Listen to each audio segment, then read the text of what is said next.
Here today. Oh God. Hey you, hey you, hey you. What's up, what's up, what's up? Happy Friday. Welcome to another India Talk.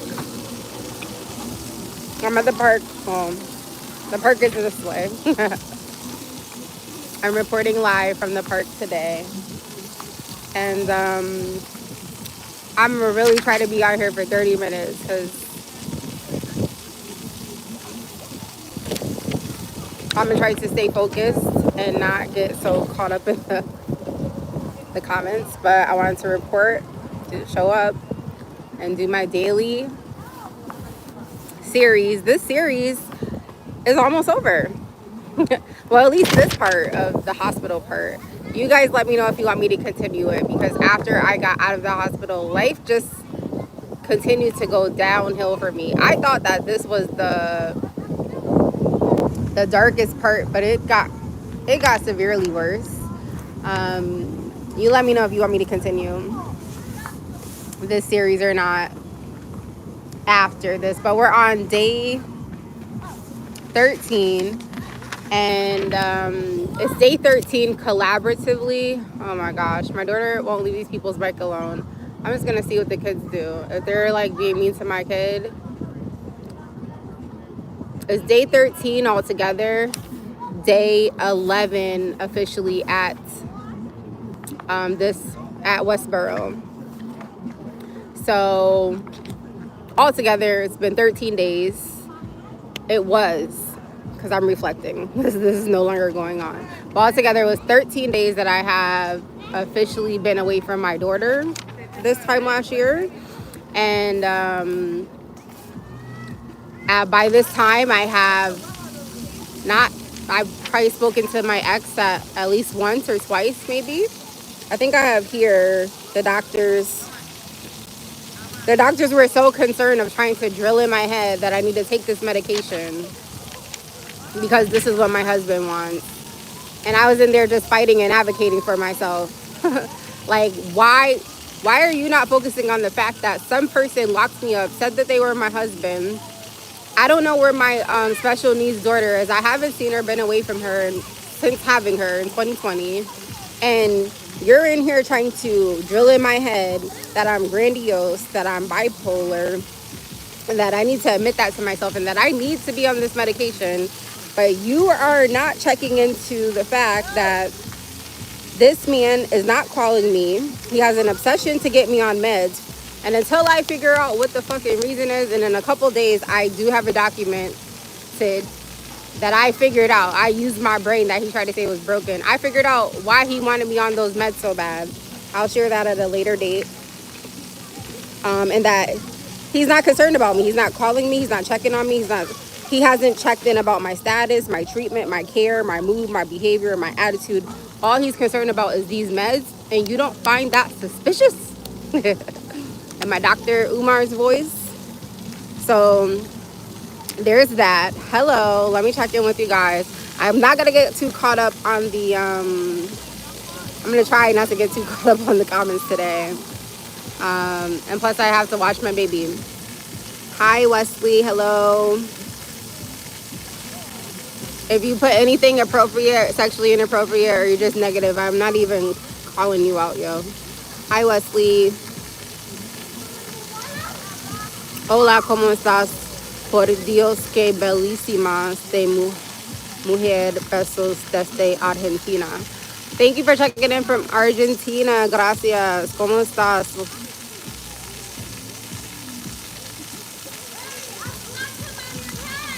Por Dios, impresionante mujer, besos. Oh, gracias. Hi, Ivan. No puede estar más hermosa. Gracias. What's up, King Von? Why do you have this name? Hola, mi reina hermosa. Gracias. Oh my gosh. All right, if I see one more stupid comment, hola, ¿cómo estás, por Dios? Okay, I read that already. Thank you for checking in from Argentina. I really appreciate that. All right, but I'm about to spin. I don't know what that means, but whatever. Underarms lever. Underarms lever. Hi. Hi. What? All right. Y'all are writing a lot of inappropriate comments. So let me get back to my story time. Anywho, hold up.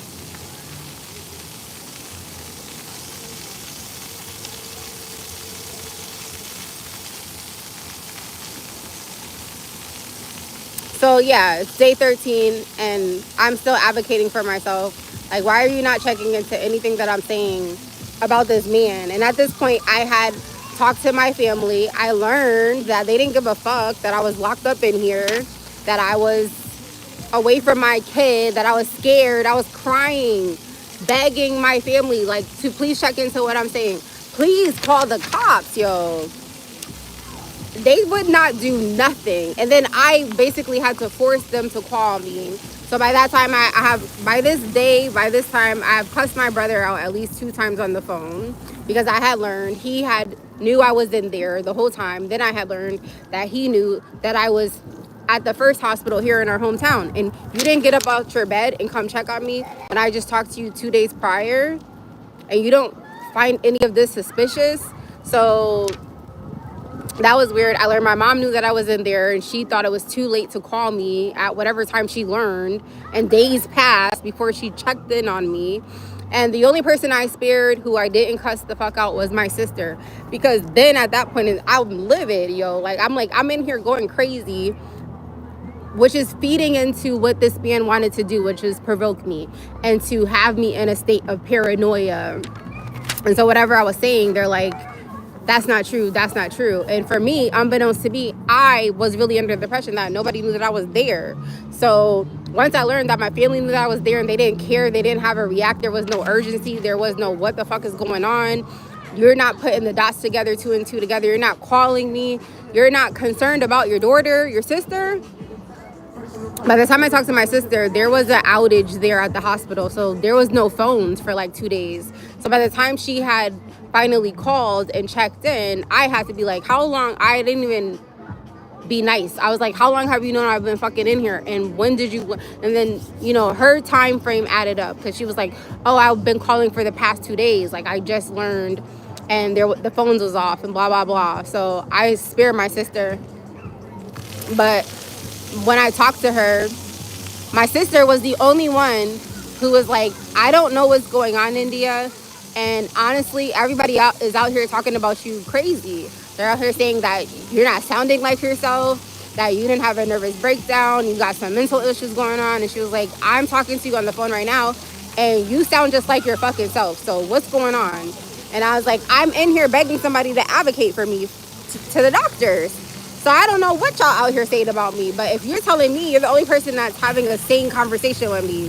So she was like, I'll talk to the doctor and give the doctor my number and I'll like answer whatever questions or whatever. So I did feel relieved about that. I was still pissed that I was in here, day 13, away from my kid, dealing with these people trying to put shit in my head about me and who I am and who I'm supposed to be and what I'm called to do and things that I've built, things that I've created, trying to discredit and take away the things that I've built and the places and the experience. And even when I was like, I worked in the medical field for 17 years. I've done all y'all fucking jobs. Minus this psychiatrist, I've done every single person's job up in this bitch.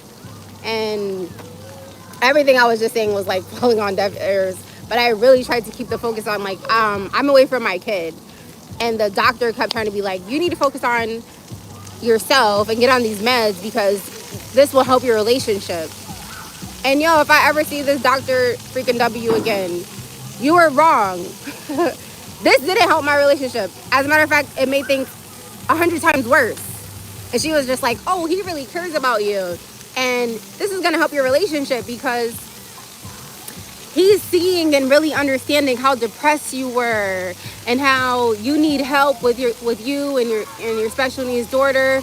And I promise you, like, things are going to be so much different when you get home. He realizes that he hasn't been as hands-on as he should have been, and blah blah blah. So when she's telling me this, I'm listening, and I'm like, really? Like, he told you this on the phone? And she was like, yeah, like, he's feeling sad, he wants you to hurry up and come home, but you can't come home. He specifically keeps harping on how he wants you on this medication. And so that reverted everything that she was just saying, that little lovey-dovey shit that she was trying to lay on me. You back on these meds, lady? I don't need no fucking medication. So I'm like, until I figure out why the fuck he wants me on those meds, I'm gonna continue to be in here and rack my fucking brain. I'm gonna continue to be here, and I'm gonna continue to refuse the medication, and until I can't do that shit no more. So another thing that happened, let me check in with you guys. Hey, thanks for tuning in. If you're being nice, if you're being positive, if you're being inspirational. Okay, there you are, boo. I make sure these kids are not doing nothing to my daughter.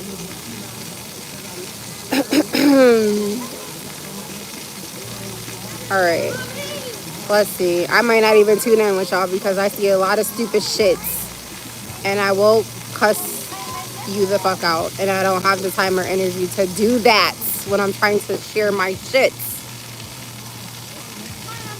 All right, let me go back. You are most beautiful underarm. No, Hemonk. Is that how you say your name? Thank you.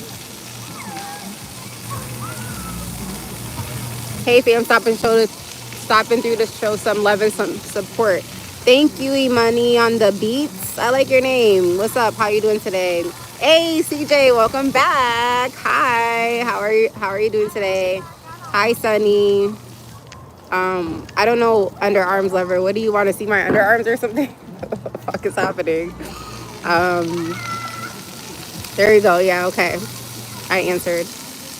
What's up with y'all? Okay, for these people who are having these weird requests, unless you're about to pay me, I'm not doing any of these things.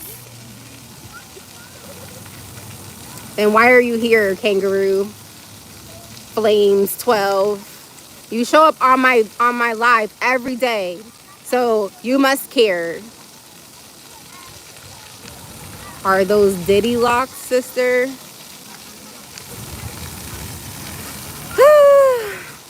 Mr. Stepper, you're another one that shows up on my live stream. Get the fuck out of here, you kangaroos.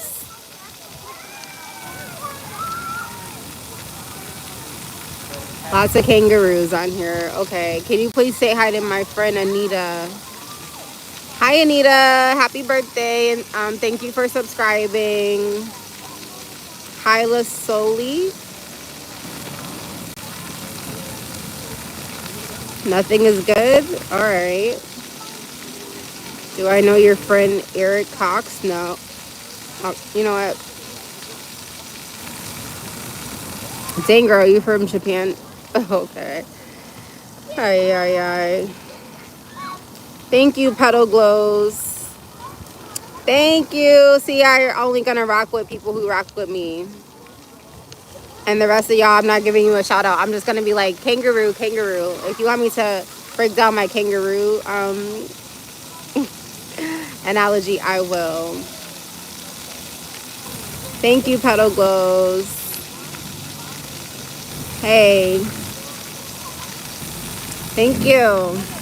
Thank you for the compliments about my hair. Really appreciate it. I am doing well, Chicken Explorers. How are you?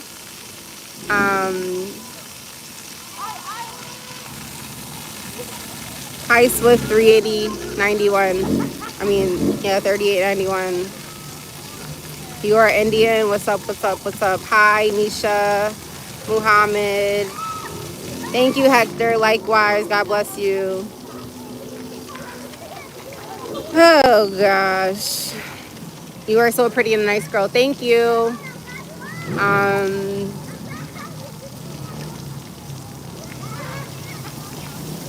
I am getting a lot of trolls today. I don't know what's up. I'm not even... Hi, Michael Henderson. Thank you for tuning in. So, yeah.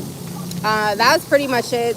Something else I wanted to share with you is that by this time, because I didn't journal for a few days in here, so like yesterday's live and the day before was just me sharing some other things that I experienced that I didn't document. That is here in my head. That I'll never get over.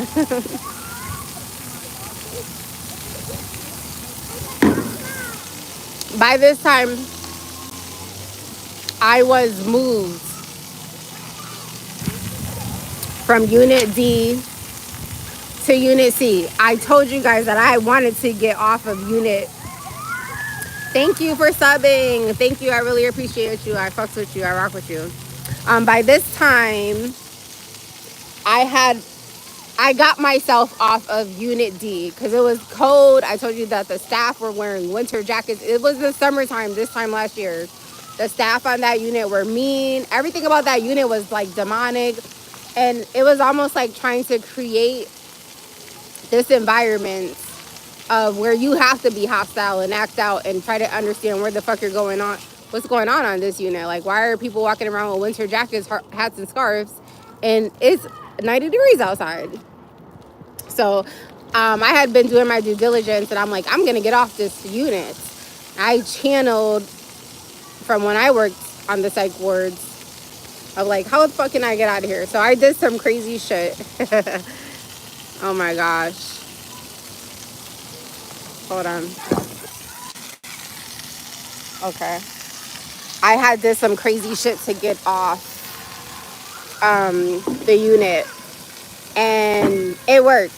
It got me out of there. And I got moved to this unit, which was Unit C. And on that unit, it was a 360. It was warm. The staff on that side were more friendlier, respectable, approachable. The bed on that side, it was a real authentic mattress. And I was able to finally get some sleep. And I had a full-size pillow. And I had a comforter. It was just like 360 over there. It was positive. The scenery on that side was good. So on Unit D, the whole unit was painted blue. Blue, first of all, blue is a color of depression, okay? So that's why I said all of that was orchestrated and all of that was designed on that side. Things were designed to make you go crazy and to put you in a depression. I learned about the colors and stuff in there, but not as deeply as when I got out and I had to do therapy and I had to do paint therapy, and I learned about colors and their meaning. So I found that very interesting to be like, well, why would they put you in this place where you're supposed to be getting healing and treatment, and then it's cold, you got everything blue where somebody is going to feel depressed. If people are coming in here already feeling depressed and then they're on antipsychotics, antidepressants that actually do the opposite of what they're supposed to do, and then you have these people in here being mean to you. You have these mirrors that are fucking fun size mirrors, not fun size mirrors, but you know, the crazy mirrors like at the fairs and stuff. Those crazy wonky mirrors, like everything on that side was weird. So once I got over to Unit C and it was warm, the people were nice. It was a real authentic bed. Uh, Everything was different. And then the painting over there, everything was painted purple. And then the windows over there were big and wide, and you can see outside. On the other side, there was no windows. You couldn't see outside. And the one window that they had was at the end of the unit, and it was a small, tiny window. It was a mess. And the mirrors, all the mirrors on this side were regular.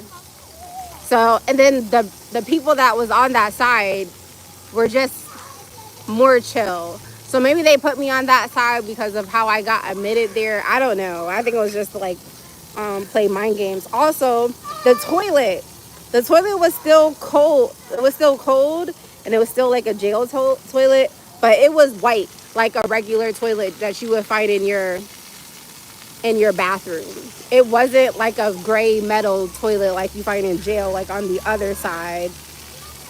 And then in my room, on this side, it had paintings, like real picture frame paintings on the wall. The other side, it was nothing. It was literally like you were in jail. And then the floors were light brown, like tile. It was not like the other side. Yo, that shit was crazy. Even the doors were different, and everything about that side was different. One thing that I did want to say was when I got over to that side, like I said, it was more chill. There was one annoying ass patient on that side. And yo, I'm telling you, I was in there being strategic. When I got onto that side, there was one annoying patient over there. He would just talk about nothing. And he also had on sneakers. And on that side, like I said, the floors over there were tile. So he would walk like this, like, it sounded like a game of basketball. That shit was driving me crazy. So I was like, oh, I used to work in places like this before. So I am about to befriend the most annoying person over here and make them my friend. And that's exactly what I did. And the staff loved me for that. They were just like, oh, wow, like everybody else can't get him to like calm down or talk, or like he was walking regular by me having one conversation with him. Like, why the fuck are you walking like this? It's just driving me nuts. And I didn't know if something was really wrong with him or what was going on. Clearly he had a lot of problems, but I was just being strategic as to making the best of what I had to do to fucking survive in there. It was a lot, but this person, I helped them walk regular, because I don't know why they were walking like that. And I think that I asked him, like, yo, why are you walking like that and scraping your feet on the ground? It's just driving me nuts. Please stop. And then he was like, oh, how should I walk? And I was like, walk standing tall, like you love yourself. He just started walking regular. And then he was telling all the staff, like, India told me to stand up and walk straight like I love myself. And people started to notice. They were like, oh, we didn't know you were out your room, because they were so used to hearing his shoes squeaking along the floor. And so it was actually letting the staff build a rapport with me and seeing that I wasn't whatever they were trying to write on paper. And then they started talking to me about like my history of working in the psych wards, and like they wanted to know more about my businesses and stuff like that. So I was doing things strategically that probably wouldn't make any sense or sound crazy to somebody else. But it was also helping me build a rapport with the staff, who started fucking with me and actually talking to me like I was one of their coworkers and not treating me like a patient and giving me the benefit of the doubt. You know what I'm saying? So that was cool. My favorite thing about that particular person that I was talking about, though, whenever staff would ask him to do something, his response would be like, I can't have a lazy disorder.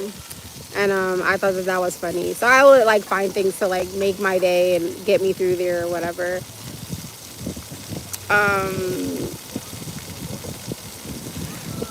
So yeah, that's pretty much today's story time. I still, something else I left out is that by this time I had met with the lawyer. Now, I told you that I have 17 years experience working in the medical field, and like 7 or 8 of those years working in locked facilities. So now I'm getting the patient part of it and on the backside and really understanding. So when they told me I had to meet with a lawyer, I had no idea. Like, why the fuck am I meeting with a lawyer? And I had learned through the lawyer, well, by this time, because we're on day 13, that this husband, who's not my husband, was working with the doctors and trying to commit me there, trying to have me committed for 6 months. And so I had to like digest this information and try to understand from a patient point of view.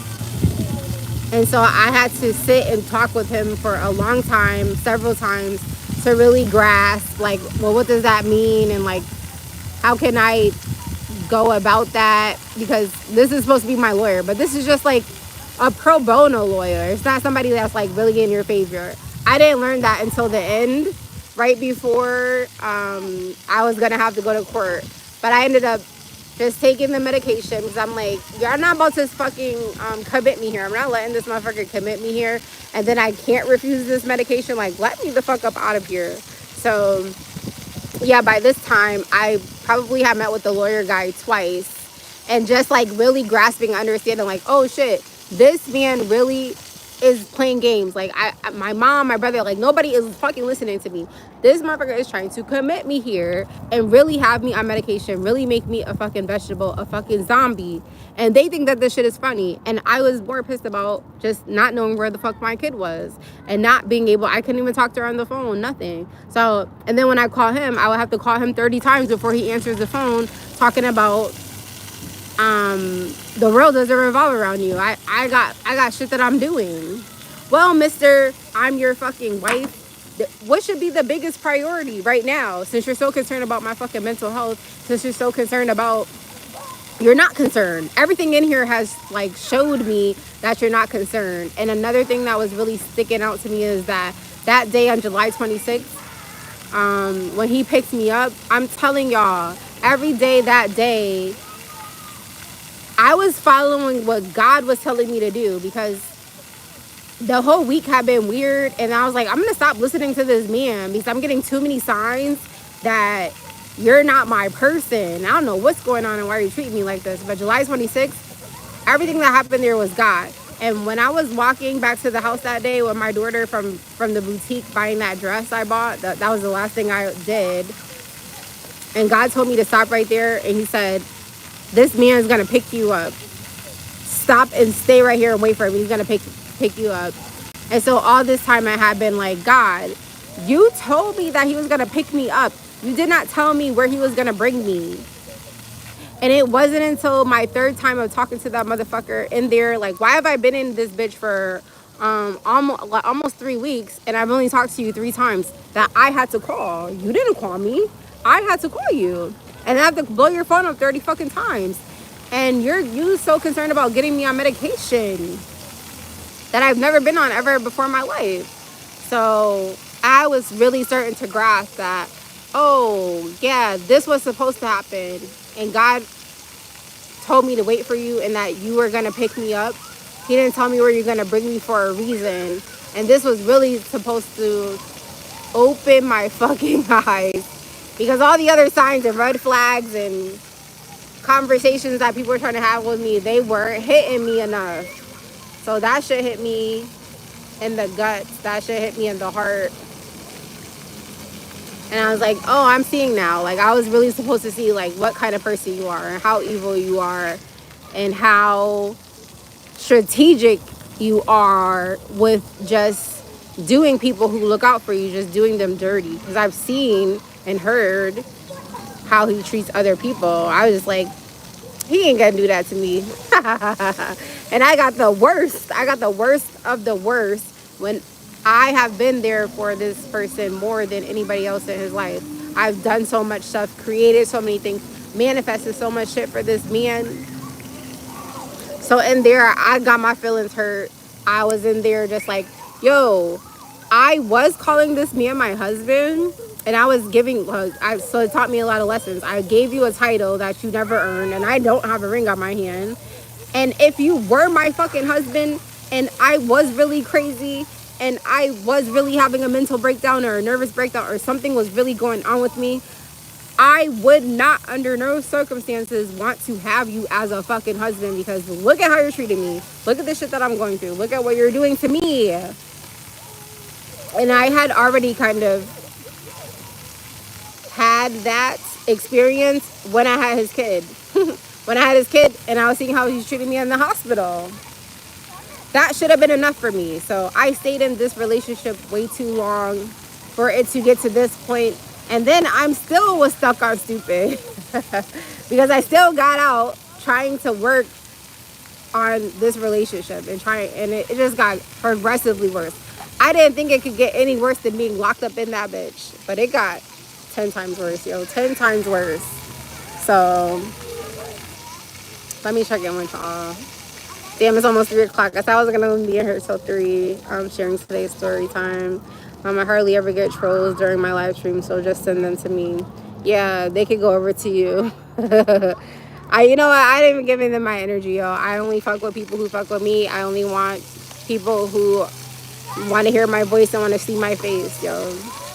And everybody else are haters, or they like secretly in love with me, and The people that come on here and say something on here, they come on here every single day. So you're clearly subscribed to my channel and you clearly like something about me and you just want to come on here and try to siphon my energy. But I spent 11 years with a goddamn demon who siphoned my energy, and I went through a master class with this motherfucker to understand that I will not give you any fucking power. And I hope that somebody else cusses you out or tells you about yourself that rocks with me that can cuss you out in the comments, so I don't have to give you my fucking energy, because that's what the fuck you're trying to do. So you're welcome. Thank you, Petal Goes. Hi, cutie. Raul, thank you. How are you today? 180, not 360. Yeah, sorry. Sometimes I just be going in and you know what I mean. But thank you for the correction. You want me to put my hair in a ponytail? I could. Sometimes I wear my hair in a ponytail. Not a lot though, because my locks are heavy, and anytime that I put it in any kind of style, especially up, I can't make it through the day. I be ending up having a headache. So I pretty much wear my hair down a lot.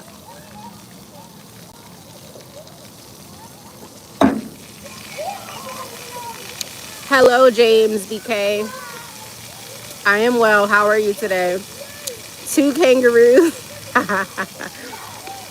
Who are you talking to? Who did that? We can see the comments number. Oh shit, it's just me now.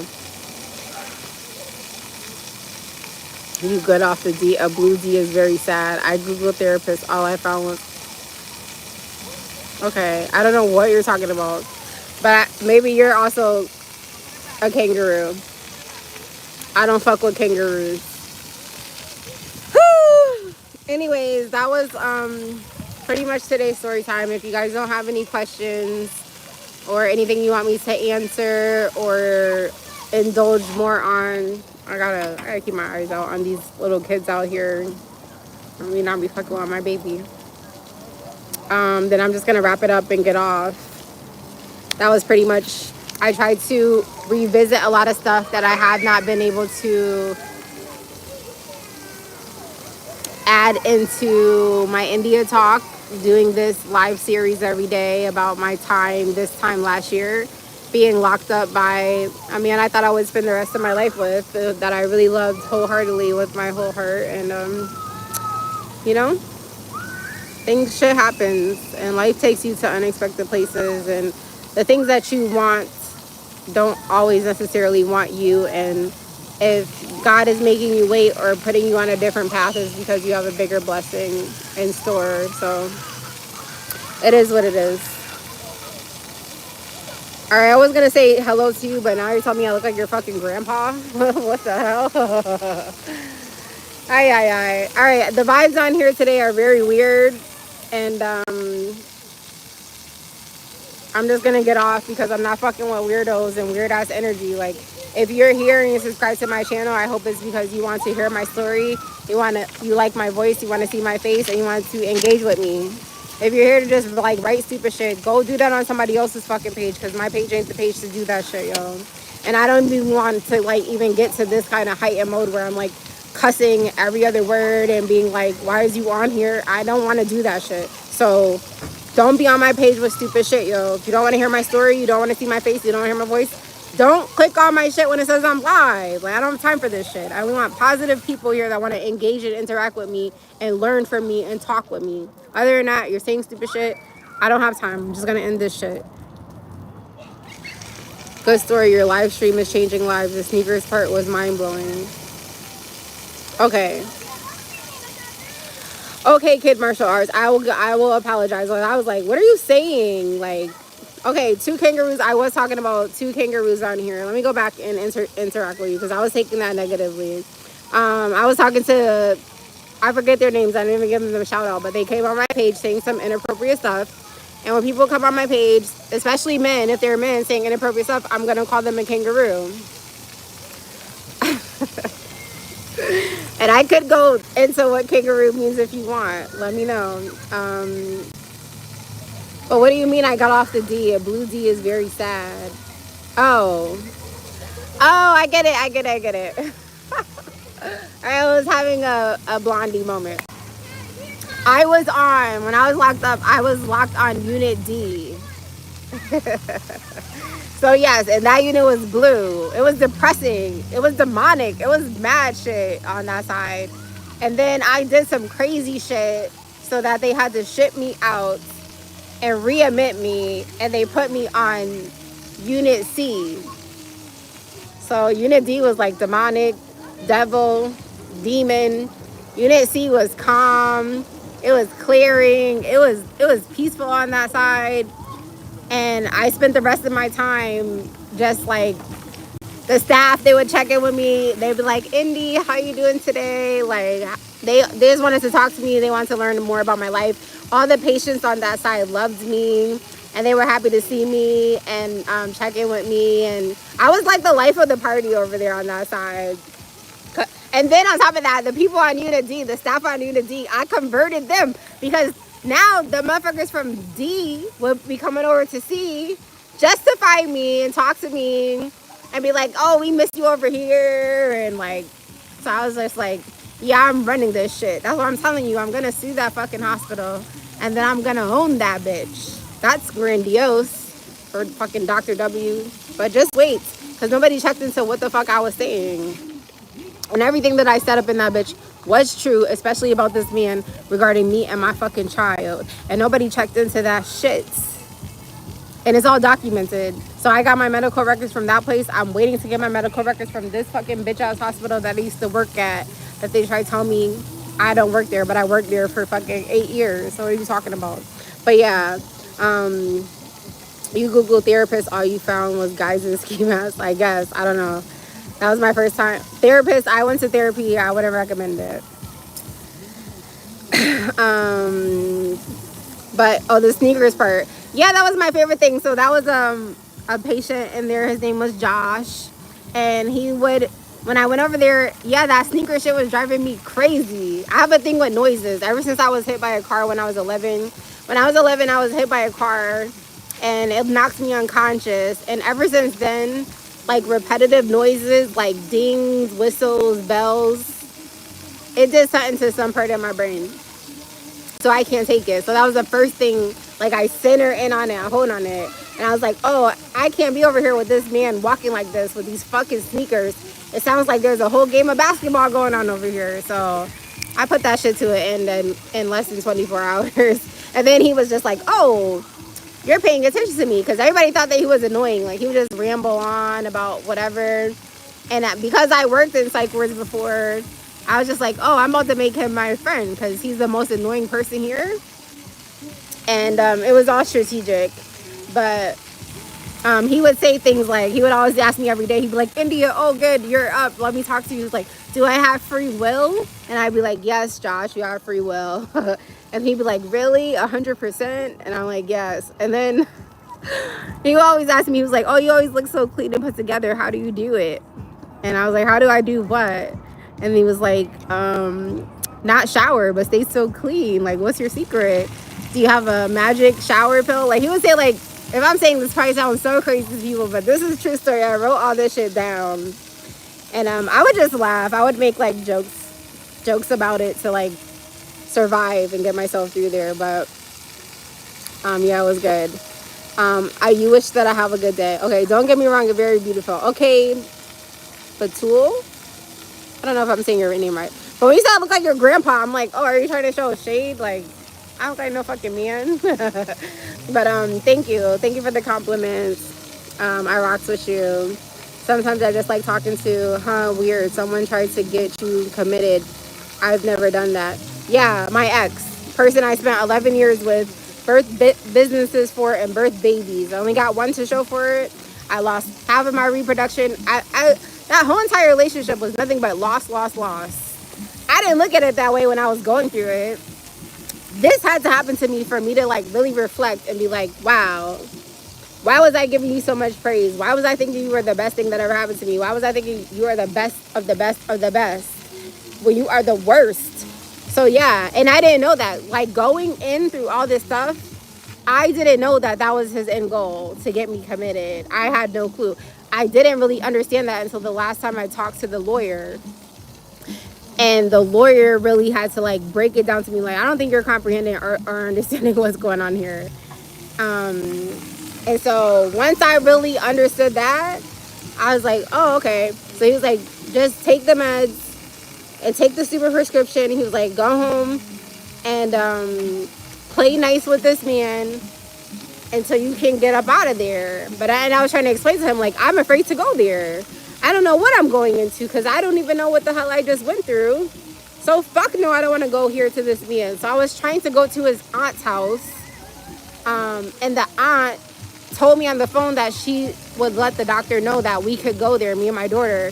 And then when she talks to the doctor on the phone, she told the doctor, oh, I don't want to get involved in, no, they're not welcome to come here. Which the doctor came back and told me, and I was livid.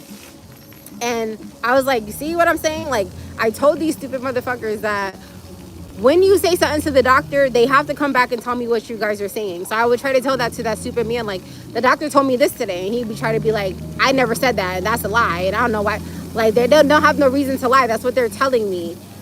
You realize that you say something to me and you're trying to flip the script. So I had started to understand that I was just under a long line of fucking mind games due to him and his family. And I'll even throw my family in there, yo. I was just like, wait till I get the fuck out of here, yo. Wait until I get the fuck out of here. I have really seen who I've been surrounded by and who I've been giving credit to and who I've been upholding. And I have been around the wrong people for a long time. So he was trying to get me committed. And if I didn't take that medication by that last day that I took it, and I would have went to court and tried to fight and advocate for myself like I had been doing, which the lawyer had recommended me not to do that. Because he was like, you're so fixated on this man. And I was like, but he's been in my life for 11 years. Like, what? He's everything. Like, he's the father of my daughter. We're business partners. He's been my best friend. I don't have any friends. I don't talk to anybody. I don't go out. I don't do nothing. He's the only person I've been around for 11 years. And now I'm here today for these few weeks here. I don't understand why. What the fuck do you want me to talk about? And I'm like, I talk about my kid. Nobody cares about that. I'm saying I have a special needs kid. I have not talked to her in several years, several months. I mean, not several years, several months, sorry. Several days, and I'm worried about her. And everything I was doing was just being backfired against me, yo. Hold on, let me go. So I was just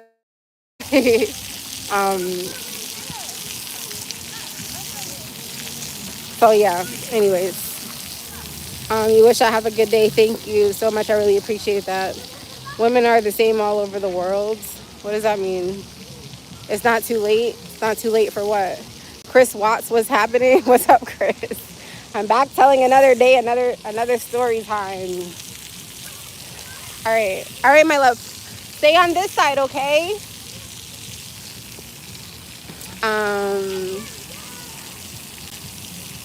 Hi, Walter.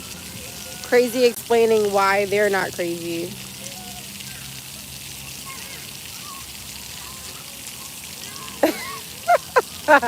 Yo, Chris, you're fucking hilarious. Yo, every day Josh would ask me that. He'd be like, India, do I have free will? And I'd be like, yes, you do. 100%. And he'd be like, really? Are you sure about that? And I'm like, yeah, you have free will, 100%. Even being locked up. So I think your comment is fucking hilarious. I love that. I have a beautiful daughter. Thank you so much. I really appreciate that. Thank you for loving on my baby, because I be going through it with her, and I be going through it with people who be like being mean to my daughter. Hi, baby, get down. Are you ready to go? Okay, let's go. Go down the slide one more time. Quick martial art says, what? But what did you do to cause this? If I had the answer for you, shit, I'm still trying to figure that shit out, but not really, because I got away from that man. I escaped in the middle of the night, January 26th of this year. All I did was love somebody who didn't really love me. And I can tell you the things that he was saying. He was telling me that he wanted me to shut up. because all I was doing was talking about business, and which is strange and bizarre to me because our whole relationship was built on business. It was built on us starting these three businesses that we started. And then I started to feel and understand, like, once I had a kid, that he just wanted me to do everything. It got amplified. And I was like, why am I doing everything by myself? Like, I'm a new mom. I have a special needs daughter. Like, I can't show up the way that I was, and I did it for the first 2 years. I showed up still doing business events, still doing vending, still running an annual festival. And then I went to school and got my associate's degree. I was bedridden in a bed. This man just started treating me like crap as soon as I had a kid. But even through all of that, I still did stuff. I got a degree. I had started another business where I was doing tooth jewels because I couldn't leave the house. It was COVID. So, and I couldn't go out and vend the way that we were vending. There was mad shit that I was still doing. But I was just like, I feel like I'm alone in business by myself. But listen. Okay, let me comment. Let me respond to you, Chris. He says, yeah, most women do talk too much. Not being funny. Okay, I understand where you're coming from that. But it does not make sense that I'm talking to a man about something that he says that he wants. Like, I'm not nagging him. Like, I'm not that kind of girl. But he was trying to say that I was nagging him because I was talking about business. I'm not saying, oh, where you been at? What are you doing? Who you hanging out with? I'm not that type of girl because I don't give a flying fuck. I don't check men's phone. I don't do a lot of shit that other women do. So I get it. So I'm not doing all of this about nonsense. I was talking about the two things he wanted me to focus on, which was making more money and business. So how could I be nagging you, and how could you want me to shut up because I'm talking about money? The one thing that he chases all day, every day, twos and fews and finagle shits, trying to make $10, $20 sales selling fucking weed. Like, what are you talking about? And the whole time, like, he kept being like, what's your money goal? What's your money goal? And I never had a money goal until one day it hit me. Then I was like, oh shit, I got a money goal and I know how we can hit it together. All I did was try to focus on what he wanted me to focus on and talk to him about what he wanted me to talk to him about, which was business and money. Somehow that turned into I was nagging him, and that he wished that I would shut up, and that my voice was annoying, and that just to stay in the house. Like, he monopolized our car, kept me in the house, and I was having a really hard time with our daughter, since having her. So that's all that I can tell you. I don't know. Besides, like, loving him, I, like, begged him I would be in the house cooking. That's what I would spend my day doing. Cooking and cleaning. So I'd be cooking these big, lavish breakfast, lunch, and dinners and waiting on him to come and sit down and eat with me and his daughter. And I'd be begging him to fuck me. I was just like, a lot of stuff there was a lot of signs. So if you consider that nagging, I guess then so be it. But what are you talking about? Like, if this is my man, I should not be begging you to fuck me. I shouldn't be begging you to put your head together and let's make money together. I shouldn't be begging you to be this father that she said that she wanted to be. I shouldn't be begging a motherfucker for anything. Or first of all, let's just get that out the way. So I don't know. Most men are looking for women that could be their partner and their companion and make money together and be on some chill shit. So, like I said, I'm not the typical girl. I don't waste my time. I'm pretty sure if I wasted my time trying to go through that man's phone, I would see a lot of shit that I didn't want to see, because there was just too much separation and there was too much of, like, me begging for bare minimum bullshit. And I learned from the guy that was dating before him. Like, I've only had 2 serious long-term relationships, but I learned from my previous ex before him not to ever go through a man's phone. I'm just not that type of girl. But he was playing games with me, which made me go look through his phone, because he would be accusing me of stuff that I was never doing. And usually when people are accusing you, it's because of stuff that they're doing. But I had learned a very valuable lesson, so I don't even waste my time. But what happened? Your butt got wet? Yeah, people are wet on this thing, baby. So yeah, God bless your YouTube channel. Oh, thank you for tuning in from Turnersville, New Jersey. I've never been to that part of New Jersey. Cool. Chris, what are you asking me? Why not to? Why not to what? Did he make you laugh? Yeah, that used to be my favorite thing about him. That was pretty much probably the only thing that was my biggest attraction to him. Not that way. I'm sorry, that came out wrong. That was my favorite thing about him, is that he made me laugh and that he was just like naturally funny. So it doesn't take much to like win me over. That's what I've learned. That I didn't have any boundaries or no real standards. Like, I don't chase men for money or materialistic things. So when I started dating him, like, he didn't have a job, he didn't have money, he didn't have a car, he didn't have shit. I just loved him for who he was and loved him for who he theorized himself to be, and the goals that he said that he had for himself, and then the businesses that we started. And I was just like, yeah, I'll be the battery in your back. Yeah, I'll be the girl who believes in you. Yeah, I'll be the person that will go on this business, the woman that will go on this business journey with you. Because he was trying to say, like, his exes never wanted to get into business. They didn't want to make money. The things that he told me at the end that was nagging, those things were the things that connected us in the beginning.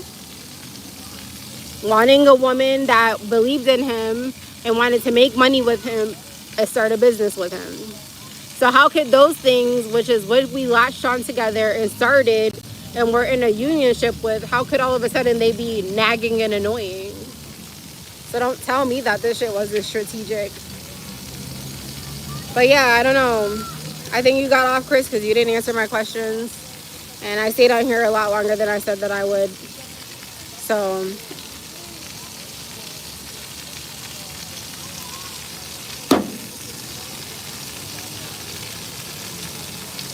if y'all don't got nothing else for me, I don't got nothing else for you. That's how the cookie crumbles. And looks like my baby is over the perk. We have been here for quite a while. So if you have no more questions, no more engagement, I'm gonna wrap it up and leave you with my 3 messages as always. Number 1, don't let anybody label you. Those who want to label you want you to live in lack. They do not want you to live in your purpose.